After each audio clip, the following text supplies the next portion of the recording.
Alright, so what we're going to do now is we're just going to get a Dremel and we're going to grind off all this material.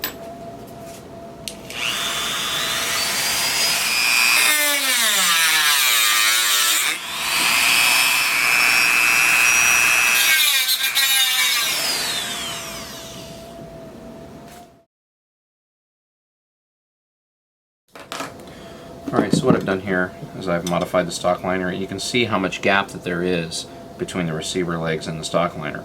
And so what this allows us to do is to put a really good thick layer of bedding compound in here that's going to keep, that's going to allow the receiver to get a tighter fit. Okay. Now if we didn't trim the stock liner, the layer in there would be too thin, and upon recoil, whatever was in there would end up shattering. Alright, so what you're going to do now is you're going to put a layer of tape around where the action is going to contact the stock. Drop your action in. Okay.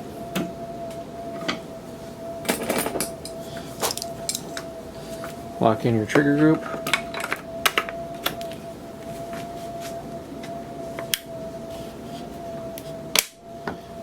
Alright, so now go ahead and get a razor blade or an X-Acto knife, and we're going to trace the receiver.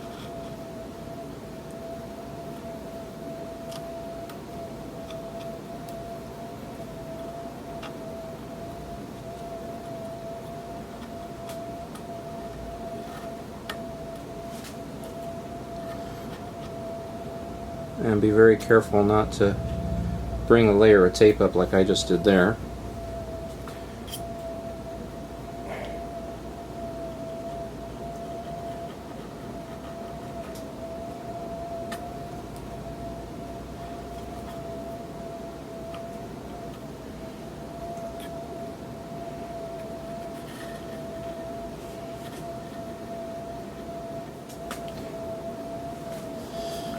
Alright, so once you get that done, go ahead and take out your trigger group, take out your action, and peel the tape off from where the action is. Alright, now on this one,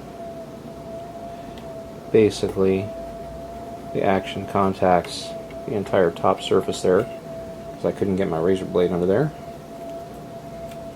Okay, so now what you have is the outline of your receiver etched into the wood. And so what I do is I leave the tape in here and I just continue to route the wood. Now I know where to go ahead and take the wood out from the stock, from the action. Okay. Once again, what we're going to do is we're going to take off the layers of wood from the top mating surfaces of the receiver around where the side of the receiver is, around the receiver legs.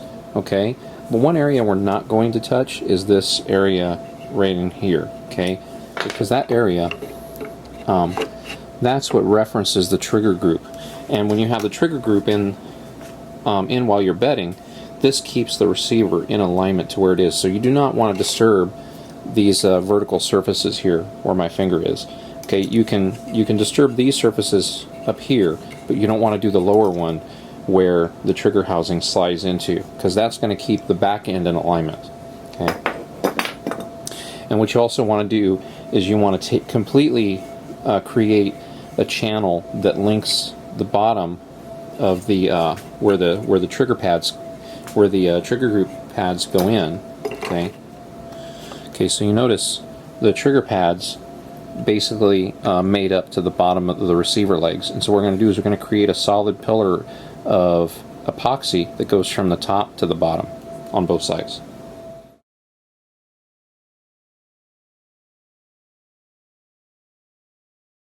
Alright, so what I'm going to show you now is we went ahead and modified the stock liner. Okay, and now we're going to put it back in. Okay.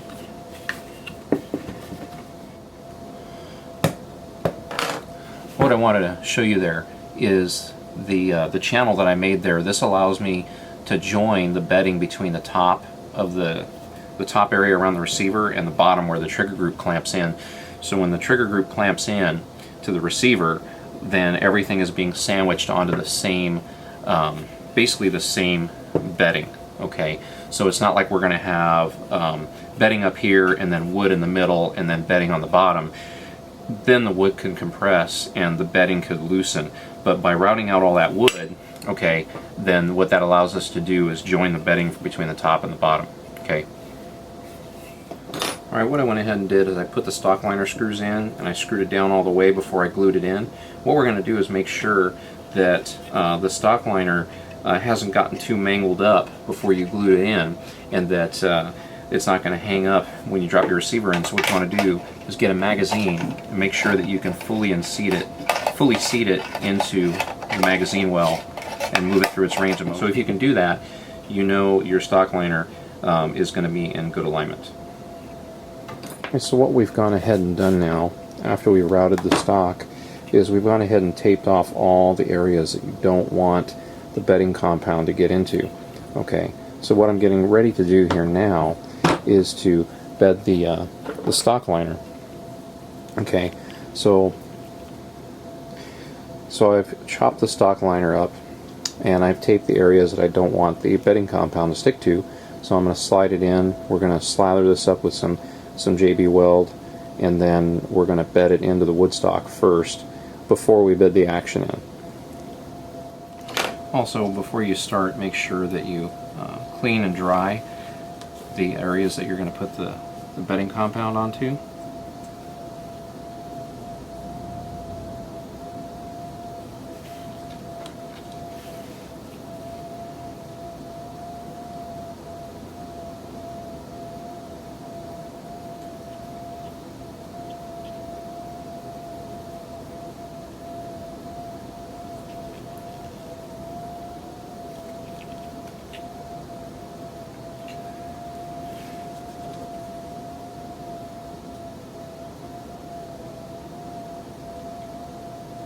I remember we're going to have a pillar of compound back here, so don't even bother putting any JB Weld on that area, because it's not really going to get used. I mean, it's going to be covered with Marine Tex when we decide to do this with Marine Tex.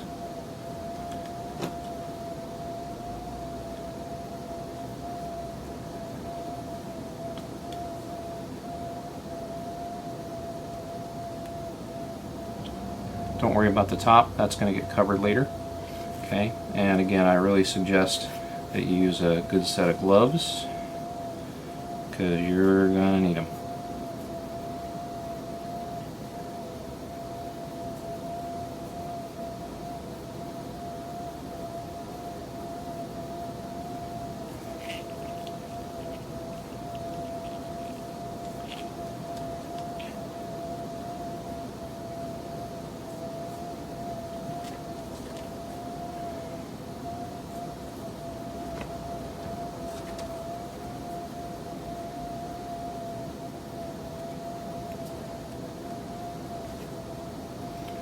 Alright, so now we've got a good layer of JB Weld going on here.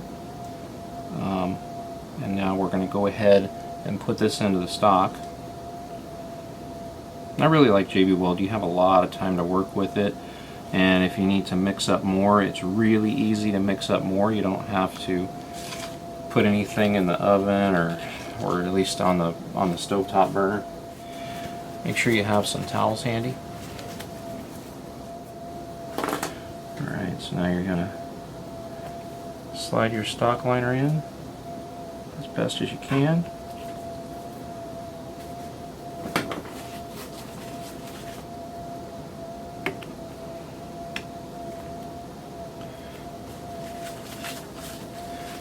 Wipe off your gloves. Get your stock liner screwdriver or whatever it is. And hope that you got the screws lined up. Ah, got it. Alright, so that side's in.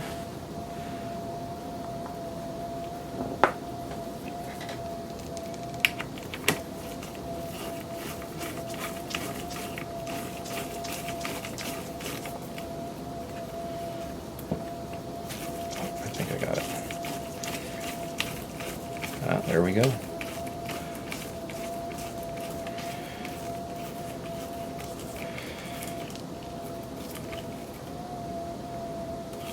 Okay, so now our stock liner is in place. Okay, now make sure before you start touching the stock that you've got all the JB Weld or bedding compound, whatever it is that you use. Make sure you've got everything off your hands before you start touching anything. Okay, it's always a good idea to use lots of tape. First time I ever did one, I taped the whole rifle. Probably wasn't a bad idea. Okay, got a little bit of JB Weld there. Okay, again, flip stock around, inspect it, make sure you didn't get any JB Weld anywhere else. Doesn't look like it. Okay. So, what I like to do is get a metal scale. Okay, and I just kind of use this to scrape off all the excess JB Weld from the areas. And what you can also do is use it to compact it in any areas that you would like for it to be. Okay, like right there. So whatever you get from here that's excess, you can pack it into that void right there. And you can make sure that you fill it in. If you have any more in your JB Weld on your cardboard that you use to mix it, just go ahead and pack that on in there too. So you have a nice clean line there. And I'll do the same thing with the other side. Make sure you wipe your scale off to make sure you don't get JB Weld permanently stuck, kind of like I do.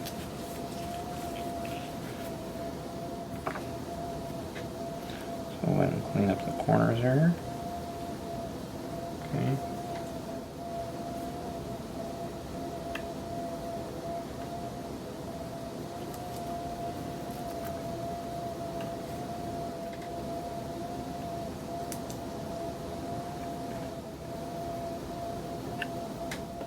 Alright, so once again we've went ahead and cleaned up a bunch of stuff, and we're going to let this stock liner cure overnight.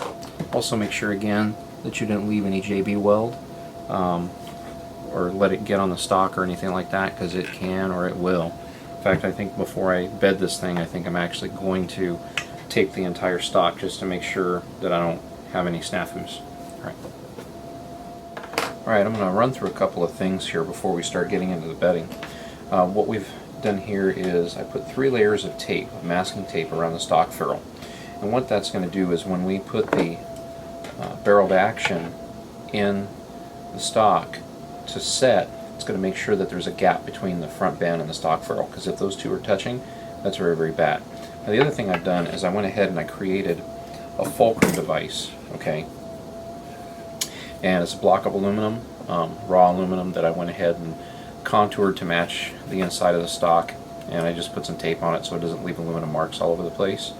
Now if you want to make one, you can just get some aluminum foil.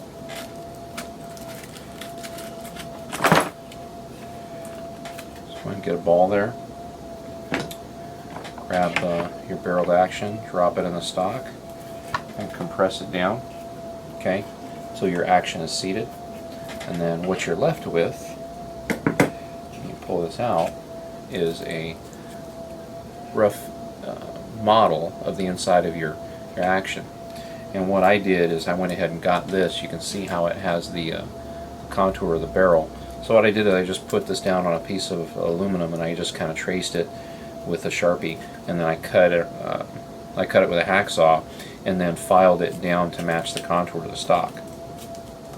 Okay, so now we have our barrel fulcrum device that we're going to lay anywhere in the stock to give us a desired draw pressure. So this particular rifle, I think I'm going to put the fulcrum about right there. And what this is going to do is, once you set the barreled action down into the action, or into the stock, okay, okay, what you see, we have the fulcrum device right here. The front band and stock ferrule are hooked together in the front, and what you see here is the heel is suspended on the back, so there's a gap there. So what you see here is there's a gap. When I put that fulcrum device in there, I'm able to, it's able to hold this, the heel off the stock, and what you're going to do is you're going to clamp down somehow. When you put, you're going to put epoxy all in here, and then when you drop it in, you're going to clamp it down and you're going to let it set.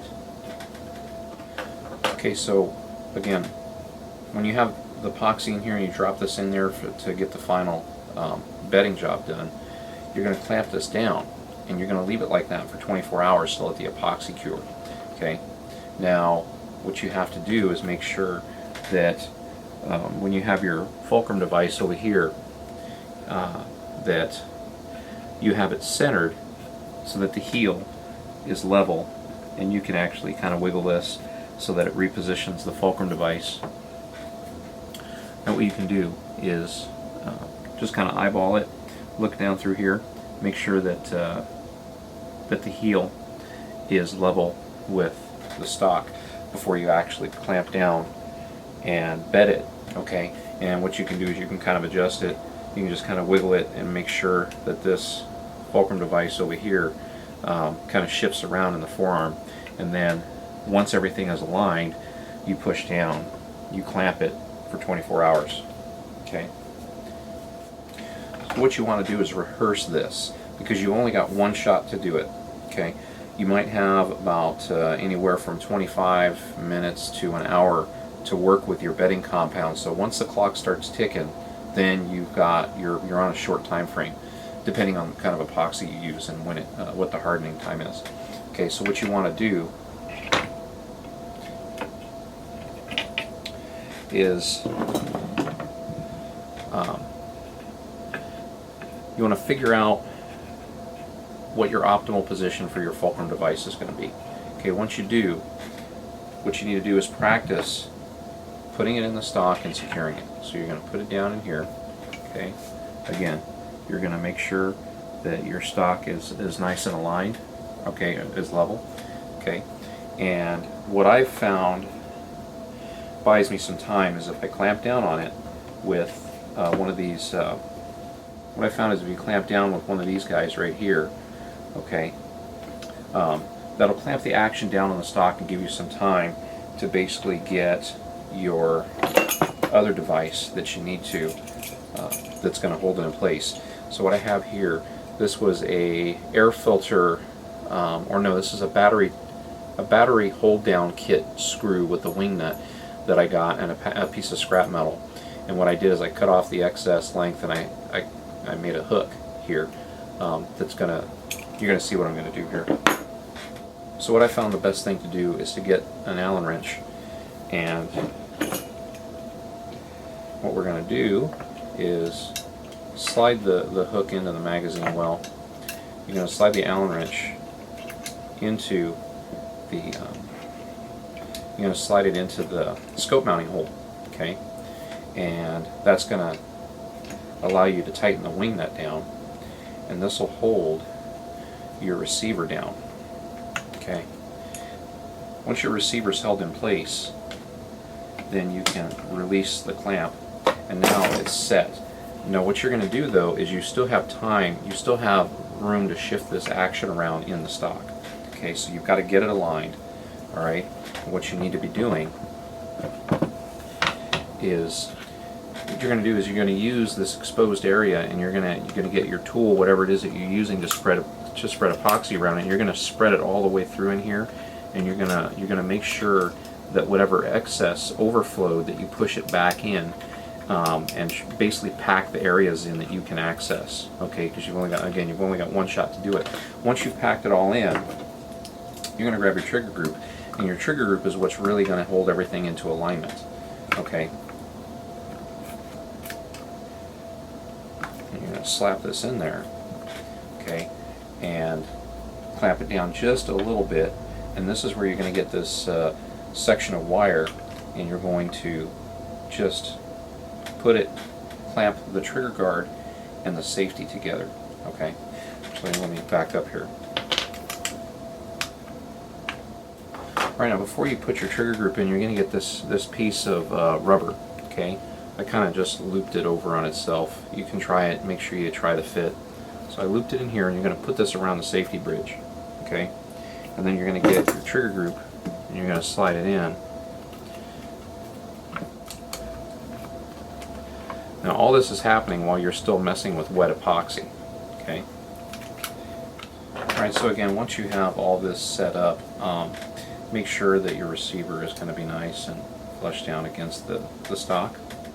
Okay, so what I've gone ahead and done now is I've clayed up the stock. I put a dam here and a dam here, and what it's going to do is we're going to fill in this whole area with epoxy, and that's going to provide the front of the receiver with proper bedding support. This bedding here is optional. Alright, so what we're going to start doing now is claying up the receiver. So you're going to get some of that clay that I was telling you about. Use a nice sharp razor. Fill in the connector pin hole. It looks like it still needs to be filled in just a little bit more. So press it in real good, but make sure it's not recessed in. Alright, so you can see there we filled in that hole. Now what I was telling you about earlier is the Springfield Army receivers around the receiver legs are kind of sharp, you know. So if you can, get a stone, just kind of break the edges a little bit around the receiver legs. Don't get too aggressive and don't knock off the surface hardening.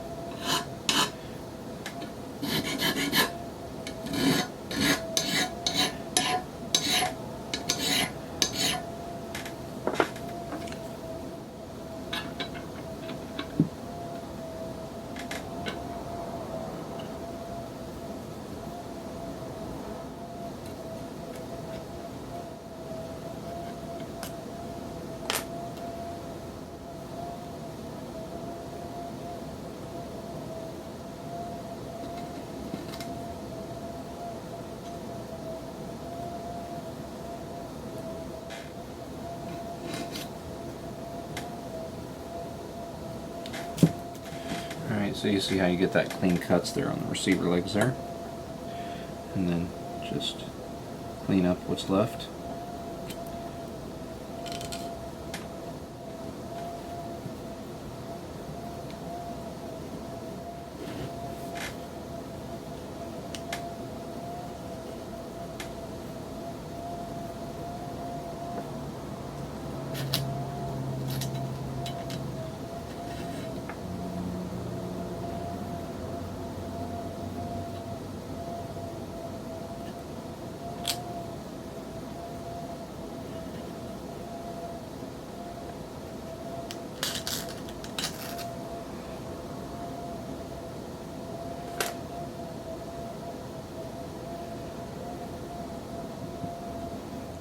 And again, this is going to ensure that you don't permanently glue your receiver into the stock. And always be careful of what you've already clayed, because I've already touched that and kind of disrupted it, but it's okay.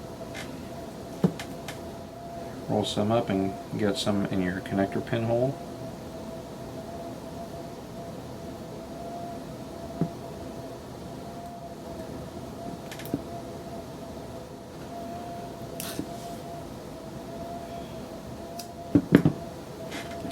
Also make sure you put some in your bolt stop spring area.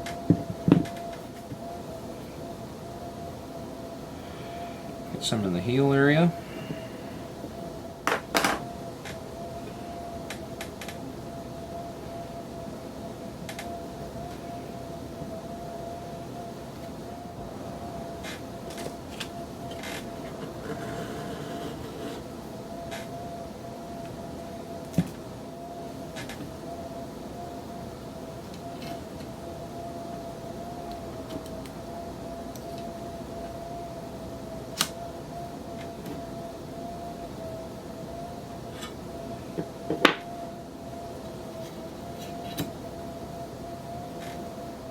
Alright, so that's about it as far as claying up the receiver. From here you're just going to wipe it down with some alcohol, or and just basically try to degrease it as best you can before you apply your release agent. Now it's time to clay up the trigger group.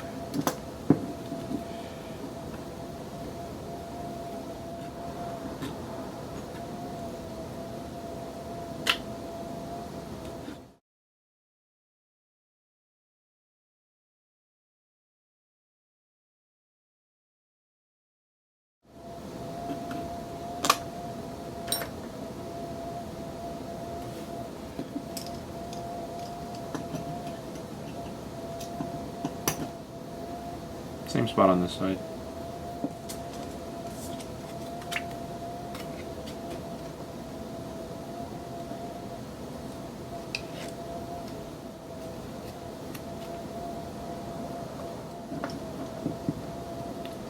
Guess I should have did that all in camera view.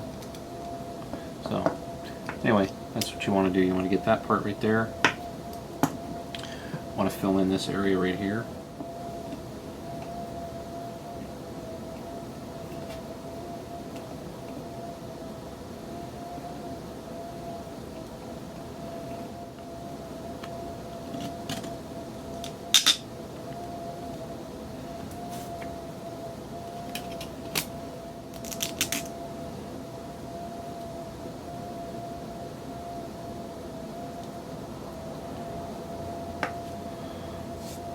This area here shouldn't really have any risk, so we're just going to go ahead and leave that one alone. So the critical areas on this one are right here, because in this area right here is where you're going to be bedding the trigger group pads. Okay, so this is an area of concern.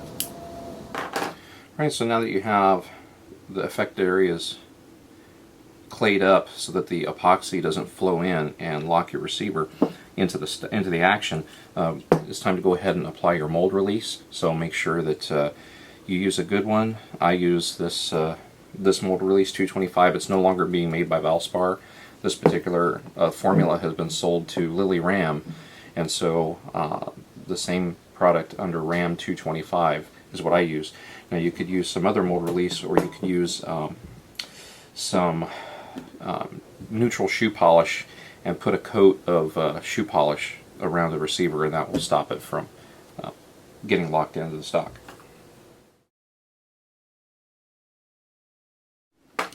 Alright, now it's time to mix up your resin. Use 5 parts. This is Marine Tex. It's a 5-part of epoxy to 1 part hardener. I guess probably don't have the terminology right. Anyway, it's a 5-to-1 ratio. Mix that very carefully. Mix enough to get the job done once, and also